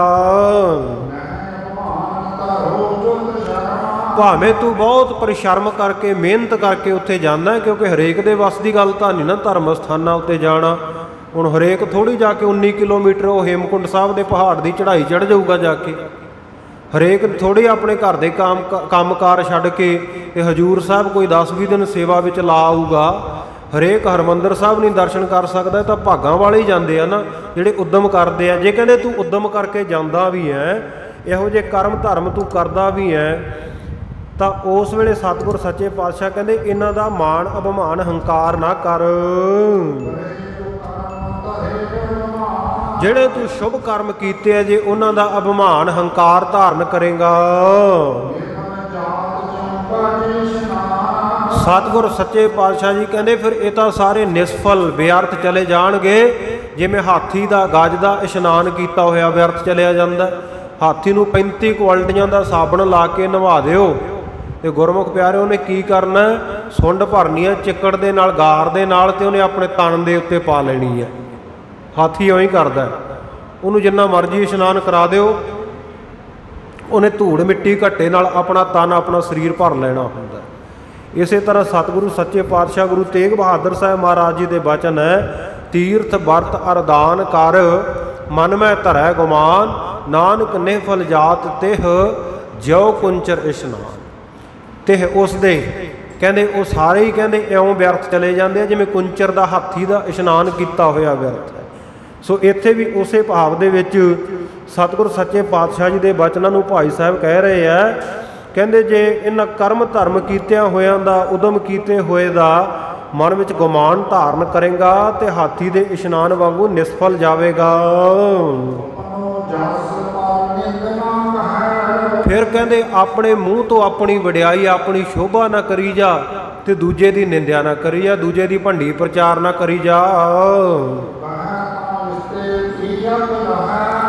ਸਤਿਗੁਰ ਸੱਚੇ ਪਾਤਸ਼ਾਹ ਜੀ ਕਹਿੰਦੇ ਜੇ ਤੂੰ ਇਸ ਤਰ੍ਹਾਂ ਕਹਿਣਾ ਹੈ, ਕਹੇ ਤਾਂ ਜੇ ਤੂੰ ਆਪਣੀ ਉਸਤਤ ਕਹਿਣਾ, ਦੂਜੇ ਦੀ ਨਿੰਦਿਆ ਕਹਿਣਾ ਜ਼ੁਬਾਨ ਦੇ ਨਾਲ, ਤੇ ਇਸ ਤੇ ਵੀ ਅਗ ਲਹੈ। ਸਤਿਗੁਰ ਸੱਚੇ ਪਾਤਸ਼ਾਹ ਕਹਿੰਦੇ ਇਹਦੇ ਨਾਲ ਵੀ ਬਹੁਤ ਵੱਡਾ ਪਾਪ ਲੱਗਦਾ ਹੈ। ਫਿਰ ਜੇਕਰ ਤੂੰ ਕਿਤੇ ਕੋਈ ਦਾਨ ਪੁੰਨ ਕਰ ਦਿੱਤਾ, ਕਿਸੇ ਦੀ ਮਦਦ ਕਰ ਦਿੱਤੀ, ਗੁਰੂ ਘਰ ਵਿਖੇ ਕੋਈ ਭੇਟਾ ਅਰਪਣ ਕਰ ਦਿੱਤੀ, ਤੇ ਮੁਖ ਤੇ ਨਹਿ ਭਖ ਹੈ, ਆਪਣੇ ਮੂੰਹੋਂ ਨਾ ਲੋਕਾਂ ਨੂੰ ਦੱਸਦਾ ਫਿਰ ਵੀ ਮੈਂ ਐਡਾ ਵੱਡਾ ਦਾਨੀ ਹਾਂ। ਸਦਾ ਹੀ ਉਹਨੂੰ ਛਪਾਉਣ ਦੀ ਅਭਿਲਾਖਾ ਹੋਵੇ, ਸਦਾ ਹੀ ਇਹ ਇੱਛਾ ਰੱਖ ਵੀ ਕਿਸੇ ਨੂੰ ਪਤਾ ਨਾ ਲੱਗੇ। ਤੇ ਇਸੇ ਪ੍ਰਕਾਰ ਮਧੁਰ ਕਹੈ ਮਿੱਠੇ ਬੋਲ ਬੋਲ, ਸਾਰਿਆਂ ਦੇ ਨਾਲ, ਕਿਸੇ ਨੂੰ ਕੌੜਾ ਬੋਲ ਨਾ ਬੋਲ, ਆਪਣੀ ਬੋਲੀ ਮਿੱਠੀ ਰੱਖ ਜਿਹੜੀ ਸਭ ਕੋ ਤ੍ਰਿਪਤਾਵੈ, ਸਾਰਿਆਂ ਨੂੰ ਚੰਗੀ ਲੱਗੇ, ਭਾ ਜਾਵੇ। ਫਿੱਕਾ ਬੋਲ ਬੋਲ ਕੇ ਕਿਸੇ ਦਾ ਵੀ ਮਨ ਦੁਖੀ ਨਾ ਕਰ, ਕਿਉਂਕਿ ਫਿੱਕਾ ਬੋਲਣਾ, ਫਿੱਕਾ ਬੋਲ ਵਿਗੁਚਣਾ, ਸੁਣ ਮੂਰਖ ਮਨ ਅਜਾਣ। ਨਾਨਕ ਫਿੱਕਾ ਬੋਲਿਆ ਤਨ ਮਨ ਫਿੱਕਾ ਹੋਏ। ਸਤਿਗੁਰ ਸੱਚੇ ਪਾਤਸ਼ਾਹ ਕਹਿੰਦੇ ਫਿੱਕਾ ਬੋਲਣ ਵਾਲੇ ਦਾ ਤਨ ਮਨ ਫਿੱਕਾ ਹੋ ਜਾਂਦਾ ਹੈ। ਸੋ ਐਸਾ ਜਿਹੜਾ ਫਿੱਕਾ ਬੋਲਣ ਵਾਲਾ ਹੈ ਉਹਨੂੰ ਦਰਗਾਹ ਵਿੱਚ ਸਜ਼ਾ ਪਾਣਾ ਲਹੈ ਸਜਾਏ, ਜੁੱਤੀਆਂ ਦੀ ਸਜ਼ਾ, ਛਿੱਤਰਾਂ ਦੇ ਨਾਲ ਉਹਨੂੰ ਸਜ਼ਾ ਭੁਗਤਾਉਂਦੇ ਨੇ ਫਿਰ ਜਮ।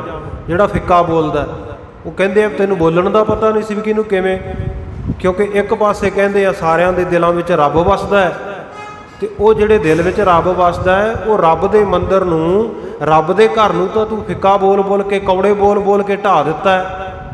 ਦਿਲ ਦਰਵਾਜ਼ਾ ਰੱਬ ਦਾ, ਇਸ ਨੂੰ ਕਦੇ ਨਾ ਢਾਹ। ਇਹ ਤਾਂ ਰੱਬ ਦੇ ਮਿਲਣ ਦਾ ਦਰ ਹੈ, ਰੱਬ ਦੇ ਮਿਲਣ ਦਾ ਦਰਵਾਜ਼ਾ ਹੈ।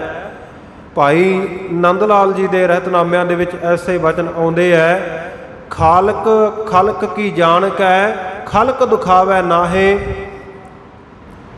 ਤੇ ਜਿਹੜਾ ਕੋਈ ਐਸਾ ਕਰਦਾ ਹੈ ਖਾਲਕ ਦੀ ਖਲਕਤ ਨੂੰ, ਉਹ ਮਾਲਕ ਦੀ ਪਰਜਾ ਨੂੰ, ਗੁਰੂ ਦੇ ਸਿੱਖਾਂ ਨੂੰ ਕੋਈ ਕੌੜੇ ਬੋਲ ਬੋਲਦਾ ਨਾ, ਤੇ ਕਹਿੰਦੇ ਖਾਲਕ ਕੋ ਪਹਿਤਾਹੇ, ਉਹਦੇ ਉੱਤੇ ਫਿਰ ਖਾਲਕ ਜਿਹੜਾ ਮਾਲਕ ਆ ਨਾ, ਖਲਕਤ ਦਾ ਮਾਲਕ ਹੈ, ਪਰਮੇਸ਼ਰ ਹੈ, ਉਹਦੇ ਉੱਤੇ ਕੋਪ ਦਾ, ਉਹਦੇ ਉੱਤੇ ਕ੍ਰੋਧਿਤ ਹੋ ਜਾਂਦਾ ਹੈ। ਇਸ ਕਰਕੇ ਹਮੇਸ਼ਾ ਹੀ ਸਤ ਬਚਨ ਅਰ ਪਿਆਰੋ ਜੋਈ, ਬੁੱਧਮਾਨ ਜਨ ਭਾਖੈ ਸੋਈ। ਸਾਰ ਕਿਤਾਵਲੀ ਦੇ ਵਿੱਚ ਮਹਾਂਪੁਰਖਾਂ ਦੇ ਬਚਨ ਹਨ ਕਿ ਸੱਚੇ ਬਚਨ, ਪਿਆਰੇ ਬਚਨ ਹਮੇਸ਼ਾ ਗੁਰੂ ਕਾ ਸਿੱਖ ਕਰੇ, ਬੁੱਧੀਮਾਨ ਮਨੁੱਖ ਹਮੇਸ਼ਾ ਮੁਖਾਰਬਿੰਦ ਤੋਂ। ਸੋ ਸਤਿਗੁਰ ਸੱਚੇ ਪਾਤਸ਼ਾਹ ਕਹਿੰਦੇ ਆਪਣੀ ਮਧੁਰ ਰੱਖ ਬਾਣੀ ਨੂੰ, ਆਪਣੀ ਬੋਲ ਬਾਣੀ ਨੂੰ ਮਿੱਠਾ ਰੱਖ, ਕਿਸੇ ਨੂੰ ਫਿੱਕਾ ਬੋਲ ਬੋਲ ਕੇ ਕਿਸੇ ਦਾ ਦਿਲ ਨਾ ਦੁਖੀ ਕਰ। ਜਿਵੇਂ ਬਾਬਾ ਫਰੀਦ ਸਾਹਿਬ ਜੀ ਕਹਿੰਦੇ ਹੈ, ਸਭਨਾ ਮਨ ਮਾਣਕ ਠਾਹਣ ਮੂਲ ਮਚਾਂਗਵਾ, ਜਾਓ ਤੋ ਪ੍ਰਿਆ ਦੀ ਸਿੱਖ ਹਿਆਓ ਨਾ ਠਾਹੇ ਕਹੀਦਾ। ਕਹਿੰਦੇ ਸਾਰਿਆਂ ਦੇ ਮਨ ਜਿਹੜੇ ਨਾ ਕੀਮਤੀ ਮੋਤੀਆਂ ਵਰਗੇ ਹੈ, ਤੇ ਜੇਕਰ ਕਹਿੰਦੇ ਰੱਬ ਨੂੰ ਮਿਲਣਾ ਚਾਹੁੰਦਾ ਨਾ, ਕਿਸੇ ਦਾ ਮਨ ਮੋਤੀ ਨੂੰ ਠੇਸ ਨਾ ਪਹੁੰਚਾ। ਇਸ ਕਰਕੇ ਕਦੇ ਵੀ ਕੌੜਾ ਨਹੀਂ ਬੋਲਣਾ ਚਾਹੀਦਾ, ਹਮੇਸ਼ਾ ਮਿੱਠੇ ਬੋਲ ਬੋਲੇ ਗੁਰੂ ਕਾ ਸਿੱਖ। ਫਿਰ ਧਰਮ ਦੀ ਕਿਰਤ ਕਰਕੇ ਦਰਬ ਕਮਾਵੇ, ਪੈਸਾ ਧਨ ਕਮਾਵੇ। ਇਹ ਨਹੀਂ ਵੀ ਦੂਜੇ ਦਾ ਹੱਕ ਮਾਰ ਕੇ ਰਿਸ਼ਵਤਖੋਰੀ ਦੇ ਨਾਲ ਹੀ ਪੇਟ ਪਾਲਣਾ ਹੈ, ਕਿਉਂਕਿ ਅੱਜ ਕੱਲ੍ਹ ਇਹ ਬਹੁਤਾ ਹੁੰਦਾ ਨਾ ਵੀ ਜੋ ਮਿਹਨਤ ਦਾ ਮਿਲਦਾ ਉਹਦੇ ਉੱਤੇ ਅਸੀਂ ਬਹੁਤ ਘੱਟ, ਸਾਡੇ ਮਨ ਨੂੰ ਤਸੱਲੀ ਹੁੰਦੀ ਹੈ। ਚਾਹੇ ਕੋਈ ਜਿੰਨੀ ਮਰਜ਼ੀ ਵੱਡੀ ਨੌਕਰੀ 'ਤੇ ਲੱਗਿਆ, ਬਸ ਇਹ ਜ਼ਰੂਰ ਨਾਲ ਹਰੇਕ ਦਾ ਖਿਆਲ ਹੁੰਦਾ ਵੀ ਉੱਤੋਂ ਕੀ ਆਉਂਦਾ, ਉੱਤੋਂ ਕੀ ਬਣਦਾ। ਇਉਂ ਹੀ ਕਹਿੰਦੇ ਇੱਕ ਕੋਈ ਲੜਕੀ ਵਾਲੇ ਰਿਸ਼ਤਾ ਕਰਨ ਚਲੇ ਗਏ ਲੜਕੇ ਵਾਲਿਆਂ ਦੇ ਘਰ, ਤੇ ਉਹਨਾਂ ਨੇ ਕਿਹਾ ਵੀ ਠੀਕ ਆ ਲੜਕਾ ਸਾਨੂੰ ਪਸੰਦ ਹੈ, ਲੜਕਾ ਫੌਜ ਵਿੱਚ ਸੀ, ਕਹਿੰਦੇ ਨੌਕਰੀ ਵੀ ਚੰਗੀ ਹੈ, ਇਹ ਵੀ ਪਸੰਦ ਆ। ਉਹ 2-3 ਜਗ੍ਹਾ ਪਹਿਲਾਂ ਗਏ, ਜਿੱਥੇ ਜਾਇਆ ਕਰਨ ਪਹਿਲਾਂ ਪੁੱਛਿਆ ਕਰਨ ਵੀ ਮੁੰਡੇ ਦੀ ਤਨਖਾਹ ਕਿੰਨੀ ਹੈ, ਲੜਕੇ ਦੀ, ਲੜਕਾ ਕੰਮ ਕੀ ਕਰਦਾ ਹੈ, ਕਾਰੋਬਾਰ ਕਿਵੇਂ ਹੈ, ਕਿੰਨੇ ਪੈਸੇ ਕਮਾ ਲੈਂਦਾ, ਤੇ ਨਾਲ ਹੀ ਹੌਲੀ ਜਿਹੇ ਦੇ ਕੇ ਪੁੱਛ ਲਿਆ ਕਰਨ ਵੀ ਉੱਤੋਂ ਵੀ ਕੁਛ ਬਣਦਾ, ਉੱਤੋਂ ਵੀ ਕੁਛ ਆਉਂਦਾ, ਕਿਉਂਕਿ ਰਿਸ਼ਵਤਖੋਰੀ ਨੂੰ ਉੱਤੋਂ ਆਉਂਦਾ ਹੀ ਕਹਿੰਦੇ ਆ ਨਾ ਆਪਾਂ। ਨਾਲ ਪੁੱਛ ਲਿਆ ਕਰਨ ਵੀ ਉੱਤੋਂ। ਇੱਦਾਂ ਹੀ ਗਿੱਝੇ ਗਝਾਏ ਇੱਕ ਫੌਜੀ ਦੇ ਘਰ ਚਲੇ ਗਏ, ਲੜਕਾ ਸੀ ਫੌਜੀ, ਰਿਸ਼ਤਾ ਕਰਨ ਗਏ ਜਦੋਂ, ਤੇ ਉਹਨਾਂ ਨੇ ਪੁੱਛਿਆ ਵੀ ਲੜਕਾ ਕੰਮਕਾਰ, ਕਹਿੰਦੇ ਜੀ ਜੋਬ ਕਰਦਾ, ਨੌਕਰੀ ਕਰਦਾ, ਦੇਸ਼ ਦੀ ਸੇਵਾ ਦੇ ਵਿੱਚ ਹੈ, ਤੇ ਚੰਗੀ ਤਨਖਾਹ ਵੀ ਮਿਲਦੀ ਹੈ। ਅੱਛਾ, ਕਹਿੰਦੇ ਠੀਕ ਹੈ, ਘਰ-ਬਾਰ ਠੀਕ ਹੈ ਜੀ, ਜ਼ਮੀਨ ਜਾਇਦਾਦ ਠੀਕ ਹੈ। ਫਿਰ ਹੌਲੀ ਇੱਕ ਦਿਨ ਆਪਣੀ ਆਦਤ ਤੋਂ ਮਜਬੂਰ ਕਹਿੰਦੇ ਜੀ ਉੱਤੋਂ ਵੀ ਕੁਛ ਆਉਂਦਾ, ਕਹਿੰਦੇ ਜੀ ਉੱਤੋਂ ਤਾਂ ਬੰਬ ਹੀ ਆਉਂਦੇ ਆ, ਬੋਲੋ ਸਤਨਾਮ। ਹੁਣ ਫੌਜੀਆਂ ਦੇ ਤਾਂ ਉੱਤੋਂ ਗੋਲੀਆਂ ਬੰਬ ਹੀ ਆਉਂਦੇ ਹੁੰਦੇ, ਉਹਨਾਂ ਨੂੰ ਵਿਚਾਰਿਆਂ ਨੂੰ ਕਿਹੜਾ ਉੱਤੋਂ ਕੁਛ ਬਣਨਾ ਹੁੰਦਾ। ਸੋ ਇਸ ਪ੍ਰਕਾਰ ਕਹਿੰਦੇ ਆਪਣੀ ਜਿਹੜੀ ਧਰਮ ਦੀ ਕਿਰਤ ਆ ਨਾ, ਉਹ ਧਰਮ ਦੀ ਕਿਰਤ ਕਰੇ ਤੇ ਉਹਦੇ ਵਿੱਚ ਹੀ ਤਸੱਲੀ ਪ੍ਰਗਟ ਕਰੇ। ਫਿਰ ਕਹਿੰਦੇ ਅਤਿਥੀਆਂ ਨੂੰ, ਜਿਹੜੇ ਕੋਈ ਆਏ ਗਏ ਹੈ, ਜਿਹੜੇ ਕੋਈ ਲੋੜਵੰਦ ਹੈ, ਜਿਨ੍ਹਾਂ ਵਾਸਤੇ ਭੋਜਨ ਪ੍ਰਸ਼ਾਦਾ ਤਿਆਰ ਕੀਤਾ, ਪਹਿਲਾਂ ਉਹਨਾਂ ਨੂੰ ਛਕਾ ਕੇ ਬਾਅਦ ਦੇ ਵਿੱਚ ਆਪ ਛਕੇ, ਇਹਨੂੰ ਉੱਤਮ ਭੋਜਨ ਧਰਮ ਗ੍ਰੰਥ ਕਹਿੰਦੇ ਹਨ। ਫਿਰ ਕਹਿੰਦੇ ਗੁਰੂ ਕਾ ਸਿੱਖ ਹੋਵੇ ਵੀ ਤਿਆਰ ਬਰ ਤਿਆਰ, ਐਵੇਂ ਮਲੀਨ ਜਾਂ ਘੋਰੀ ਜਾਂ ਨਾ ਬਣਿਆ ਰਹੇ। ਕਹਿੰਦੇ ਉੱਪਰ ਵਸਤਰ ਨਾ ਰੱਖੈ ਮਲੀਨ, ਹਮੇਸ਼ਾ ਸਾਫ ਸੁਥਰੇ ਵਸਤਰ ਪਹਿਨ ਕੇ ਰੱਖੇ, ਮੈਲੇ ਕੱਪੜੇ ਨਾ ਪਾਵੇ। ਹਾਂ, ਜਿਵੇਂ ਸੋਹਣੇ ਵਸਤਰ ਪਾਉਣੇ ਆ, ਉਵੇਂ ਕਹਿੰਦੇ ਕਾਇਆ ਸਰੀਰ ਆ ਜਿਹੜਾ, ਇਹਨੂੰ ਵੀ ਨਿੱਤਾ ਪ੍ਰਤੀ ਮਲਹੀਣ ਕਰੇ, ਇਸ਼ਨਾਨ ਕਰੇ, ਮੈਲ ਤੋਂ ਰਹਿਤ ਰੱਖੇ। ਇਹ ਨਹੀਂ ਵੀ ਤਨ ਦੇ ਉੱਤੇ ਕੱਪੜੇ ਤਾਂ ਪਾ ਲਏ ਤੇ ਪਸੀਨਾ ਪਸੂਨਾ ਆਇਆ, ਕਹਿੰਦੇ ਚਲੋ ਥੋੜ੍ਹਾ ਜਿਹਾ ਸੈਂਟ ਛਿੜਕ ਕੇ, ਥੋੜ੍ਹਾ ਜਿਹਾ ਆ ਜਿਹੜਾ ਹੈਗਾ ਸੈਂਟ ਜਿਹਾ ਪਾ ਕੇ ਨਾ, ਖੁਸ਼ਬੂ ਜੀ ਪਾ ਕੇ, ਵੀ ਕਿਹੜਾ ਕਿਸੇ ਨੂੰ ਪਤਾ ਲੱਗਦਾ ਵੀ ਨਹਾਤੇ ਆ ਕਿ ਨਹੀਂ, ਉਵੇਂ ਹੀ ਪਾ ਲਓ। ਕਹਿੰਦੇ ਨਹੀਂ, ਵਸਤਰ ਵੀ ਸਾਫ਼ ਪਹਿਨੇ ਤੇ ਇਸ਼ਨਾਨ ਕਰਕੇ ਤਨ ਨੂੰ ਵੀ ਸਾਫ਼ ਰੱਖੇ। ਹਾਂ, ਕਹਿੰਦੇ ਇਹ ਨਾ ਕਹੇ ਵੀ ਸ਼ੇਰਾਂ ਦੇ ਮੂੰਹ ਕਿਹਨੇ ਧੋਤੇ ਆ, ਵੀ ਚਲੋ ਠੀਕ ਹੈ, ਇੱਦਾਂ ਹੀ ਠੀਕ ਹੈ, ਬੈੱਡ ਟੀ ਲੈ ਲੈਂਦੇ ਆ, ਬਿਸਤਰੇ ਵਿੱਚ ਬੈਠੇ ਚਾਹ ਪੀ ਲੈਂਦੇ ਆ। ਕਹਿੰਦੇ ਗੁਰੂ ਕਾ ਸਿੱਖ ਹਮੇਸ਼ਾ ਸਾਫ਼ ਸੁਥਰਾ ਰਹੇ। ਤੇ ਇਸੇ ਪ੍ਰਕਾਰ ਚੋਰ ਜਾਰ ਬਟਪਾਰ ਜੁਆਰੀ, ਜਿਹੜੇ ਕੋਈ ਚੋਰੀਆਂ ਕਰਨ ਵਾਲੇ, ਯਾਰੀਆਂ ਕਰਨ ਵਾਲੇ, ਬਟਪਾਰ ਰਸਤੇ ਵਿੱਚ ਖੜ ਕੇ ਲੋਕਾਂ ਨੂੰ ਲੁੱਟਣ ਵਾਲੇ, ਤੇ ਜੁਆਰੀ ਜੂਆ ਖੇਡਣ ਵਾਲੇ ਹਨ। ਅਕਿਰਤ ਘਾਣਾ, ਕਿਸੇ ਦੇ ਕੀਤੇ ਨੂੰ ਨਾ ਜਾਣਨ ਵਾਲੇ, ਤੇ ਵੰਚਕ ਲੋਕਾਂ ਨਾਲ ਠੱਗੀਆਂ ਮਾਰਨ ਵਾਲੇ, ਤੇ ਛਲੀ ਛਲ ਫਰੇਬ ਕਰਨ ਵਾਲੇ, ਕੁਚਾਰੀ ਭੈੜੇ ਆਚਰਨ ਵਾਲੇ, ਭੈੜੇ ਕੰਮ ਕਰਨ ਵਾਲੇ ਲੋਕ ਹਨ। ਕਹਿੰਦੇ ਪ੍ਰਤੱਖ ਤਾਂ ਕੀ ਜਾਣਾ, ਸੁਪਨੇ ਵਿੱਚ ਵੀ ਇਹਨਾਂ ਦੀ ਸੰਗਤ ਨਾ ਕਰੇ, ਕਦੇ ਵੀ ਇਹਨਾਂ ਦੀ ਸੰਗਤ, ਇਹਨਾਂ ਦਾ ਸਾਥ ਨਾ ਕਰੇ, ਇਹਨਾਂ ਦੀ ਪੰਗਤ, ਇਹਨਾਂ ਦੇ ਸਮਾਗਮ ਵਿੱਚ, ਇਹਨਾਂ ਦੇ ਇਕੱਠ ਵਿੱਚ, ਇਹਨਾਂ ਦੀ ਢਾਣੀ ਵਿੱਚ ਗੁਰੂ ਕਾ ਸਿੱਖ ਜੁੜ ਕੇ ਨਾ ਬੈਠੇ। ਕਹਿੰਦੇ ਕਿਉਂਕਿ ਵਿਸ਼ਿਆਂ ਦੇ ਵਿੱਚ ਜਿਹੜਾ ਖਚਤ ਹੈ, ਸੋ ਵਿਸ਼ਿਆਂ ਦੇ ਨਾਲੋਂ ਵੀ ਕਹਿੰਦੇ ਜਿਹੜਾ ਵਿਸ਼ਈ ਨਰ ਹੈ ਉਹ ਬਹੁਤ ਜ਼ਿਆਦਾ ਬੁਰਾ ਮਾੜਾ ਹੈ। ਕਹਿੰਦੇ ਇਹੋ ਜਿਹੇ ਦੁਰਜਨ ਨੂੰ, ਭੈੜੇ ਮਨੁੱਖ ਨੂੰ ਲੱਖ ਕੇ ਦੇਖ ਕੇ ਉਸੇ ਵੇਲੇ ਕਹਿੰਦੇ ਪਰ ਹਰੋ ਛੱਡ ਦੇਵੋ, ਤਿਆਗ ਦੇਵੋ। ਉਦਾਹਰਨ ਦਿੰਦੇ ਆ, ਕਹਿੰਦੇ ਜਿਵੇਂ ਅੱਗ ਦੇ ਉੱਤੇ ਲੋਹ ਰੱਖੀ ਹੁੰਦੀ ਹੈ, ਤਵਾ ਰੱਖਿਆ ਹੁੰਦਾ ਨਾ, ਲੰਗਰ ਦੇ ਵਿੱਚ ਆਪਾਂ ਪ੍ਰਸ਼ਾਦੇ ਬਣਾਉਂਦੇ ਆ, ਲੋਹ ਰੱਖੀ ਹੁੰਦੀ ਆ ਅੱਗ ਦੇ ਉੱਤੇ। ਕਹਿੰਦੇ ਉਹ ਲਾਲ ਹੋਈ ਹੁੰਦੀ ਆ ਇਹ ਤਪ ਤਪ ਕੇ, ਤੇ ਕਹਿੰਦੇ ਉਹਨੂੰ ਹੱਥ ਨਹੀਂ ਛੁਹਾ ਸਕਦੇ ਆਪਾਂ, ਉਹਨੂੰ ਹੱਥ ਨਹੀਂ ਲਾ ਸਕਦੇ। ਇਸੇ ਤਰ੍ਹਾਂ ਕਹਿੰਦੇ ਜਿਹੜੇ ਭੈੜੇ ਮਨੁੱਖ ਹੈ ਉਹਨਾਂ ਨੂੰ ਵੀ ਤਪਦੀ ਲੋਹ ਵਰਗੇ ਜਾਣੋ, ਵੀ ਉਹਨਾਂ ਨੂੰ ਵੀ ਹੱਥ ਨਾ ਲਾਓ, ਉਹਨਾਂ ਤੋਂ ਦੂਰ ਰਹੋ। ਤੇ ਫਿਰ ਕਹਿੰਦੇ ਜਨ ਸੁਸ਼ੀਲ ਕੀ ਸੰਗਤ ਕਰੀਏ। ਇਸ ਪ੍ਰਕਾਰ ਕਹਿੰਦੇ ਜਿਹੜਾ ਸੁਸ਼ੀਲ, ਚੰਗੇ, ਠੰਡੇ ਠਰਮੇ ਵਾਲੇ ਸੁਭਾਅ ਵਾਲਾ ਹੈ, ਸੋ ਜਿਹੜਾ ਵਧੀਆ ਚੰਗੇ ਜੀਵਨ ਵਾਲਾ ਹੈ, ਉਹਨਾਂ ਗੁਰਮੁਖਾਂ ਦੀ ਸੰਗਤ ਕਰਦੇ ਰਹੀਏ ਹਮੇਸ਼ਾ। ਜਿਨ੍ਹਾਂ ਦੇ ਮਿਲਣੇ ਕਰਕੇ ਅਵਗੁਣ ਪਰ ਹਰੀਏ, ਅਵਗੁਣਾਂ ਨੂੰ ਤਿਆਗ ਦਈਏ। ਜਿਨ੍ਹਾਂ ਮਿਲੇ ਸਹੀ ਪਿਆਰੇ ਮੇਲ, ਜਿਨ੍ਹਾਂ ਮਿਲਿਆ ਤੇਰਾ ਨਾਮ ਚਿਤ ਆਵੇ। ਇਸ ਕਰਕੇ ਗੁਰੂ ਕਾ ਸਿੱਖ ਅਰਦਾਸ ਕਰਦਾ ਨਾ, ਜਿਨ੍ਹਾਂ ਦਸੰਦੜਿਆਂ ਦੁਰਮਤ ਵੰਝੈ ਮਿੱਤਰ ਅਸਾਡੜੇ ਸੇਈ। ਉਹੀ ਸਾਡੇ ਮਿੱਤਰ ਹਨ, ਉਹਨਾਂ ਦੇ ਨਾਲ ਹੀ ਸੰਗ ਕਰੀਏ, ਗੁਰੂ ਕੀ ਸੰਗਤ ਵਿੱਚ ਬੈਠੀਏ, ਗੁਰੂ ਕੇ ਚਰਨਾਂ ਦੇ ਨਾਲ ਜੁੜੇ ਹੋਇਆਂ ਦੀ ਸੰਗਤ ਗੁਰੂ ਚਰਨਾਂ ਵਿੱਚ ਮੰਗੀਆ। ਨਾਨਕਸਰ ਵਾਲੇ ਬਾਬੇ ਅਰਦਾਸ ਕਰਦੇ ਹੁੰਦੇ ਆ ਨਾ ਵੀ ਹੇ ਮਹਾਰਾਜ ਗੁਰੂ ਨਾਨਕ ਦੇਵ ਮਹਾਰਾਜ ਸੱਚੇ ਪਾਤਸ਼ਾਹ ਡਿੱਗੇ ਢੱਠੇ ਨਿੰਦਕ ਦੀ ਸੰਗਤ ਨਾ ਦੇਈ।